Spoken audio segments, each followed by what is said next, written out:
Goeienaand my boetie en sissa, wees gegroet in die wonderlike naam van Jesus op hierdie geseënde Woensdag aand en dankie dat ek die voorreg het om aan die einde van nog 'n dag saam met julle te kan bid. Ek weet dit is 'n bietjie vroeër as gewoonlik, maar ek is op pad uit vir die aand, maar ek gaan nie uitgaan sonder dat ek eers vir julle gebid het nie. Ek gaan nie my aand kan geniet nie, want gebed kan nie afgeskeep word nie.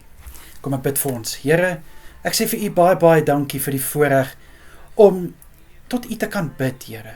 Vader, baie dankie dat u oor ons gewaak het hierdie dag. Vader, dankie dat u ons gedra het. Dankie vir alles wat ons kon doen, Here. Vader, dankie.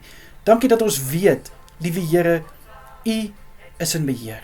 Vader, ek wil bid vir hierdie aand wat voorlê. Ek bid vir elke boetie en sisse wat die voorreg het om te kan gaan slaap vanaand, dat hulle goed sal uitrus, goeie rus sal inkry. En liewe Here, dat elke boetie en sisse onder die hand van kalmte sal wees. Ek bid vir rustigheid in hulle harte en in hulle gemoed. En Vader, wat daar ook al is wat hulle slaap wil kom steur, bind ek nou in Jesus naam, Here, en ek ontbind die rustigheid van Jesus oor elke boetie en sisse. Liewe Here, mag hulle drome ook gevul wees met rustigheid en met blydskap in Jesus naam. Here, vir die wat werk vanaand, bid ek dat u hulle sal versterk. Ek bid dat hulle krag en wysheid sal hê om hulle beste te kan doen en gee en nog steeds die kwaliteit dienste lewer waarvoor hulle aangestel is. Dankie, liewe Here, dat hulle bereid is om nagskof te kan werk, om vir hulle gesinne te kan sorg. Dankie, Here. Vader, ek bid vir elke aktiwiteit wat gaan plaasvind vanaand by kerke. Liewe Here, ek bid vir selgroepe wat nog by mekaar kom.